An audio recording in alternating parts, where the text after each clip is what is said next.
Convention over configuration. So we're going to give a conventional Ruby talk here.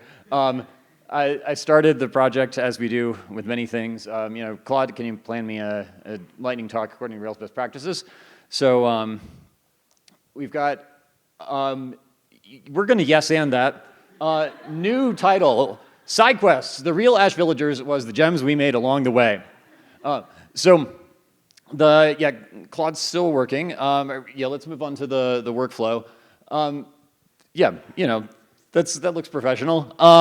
So got on this with Jeremy. We had a kickoff call to flesh out the requirements. And I'd logged into all the social media accounts I never used to reshare it. And then I'll build the app and we'll go live a month before Blue Ridge Ruby. That was the plan. This was one of the Figma screens I had to work with. Josh Wenning did work on this, and it's really cute. I love this. Seems straightforward. There's not that many screens to this app. There were a few items I uncovered as I went along, that's. I think we've all had this experience. We better get onto the code. A couple of gems came out of this. One was Tito Ruby here. So Tito, is the ticketing platform we used. And this is really all the code that I would have actually needed to connect to Tito. But I didn't write this until I was doing this presentation. This, I don't know, it's fine. I only needed to list tickets, but it's kind of ugly. And I really wanted to write something like this. It's like 10 lines shorter, and it's so pretty. I whipped up a gem about this, and that's a string of commands that's going to cat all the files in this repo and tell us how many lines there were.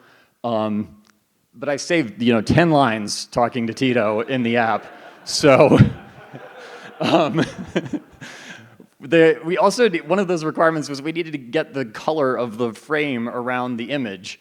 And I happened to see this article pop up on Hacker News. I'm like, that's just what I need, only it's written in Rust. I don't even know how to compile or run anything in Rust. So I thought, well, I'll just port this app, this library, to Ruby. And this would be a good time to mention, I suppose, that Claude did a lot of both of these gems.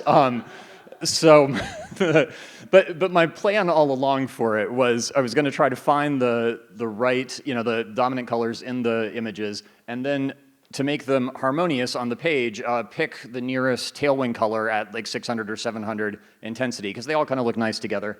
And it ended up being 600, and I think it actually ended up looking pretty good. So I like how they came out. It all basically went to plan in the end. For the side, sometimes it's fun just to go off the rails a little bit and pursue these things, because I couldn't have justified any of that at my day job, and I couldn't here either. But I wasn't getting paid, so I didn't really have to. But okay, I actually, this has all been tongue-in-cheek, but I did want to go here even before I came up with the Claude framing device.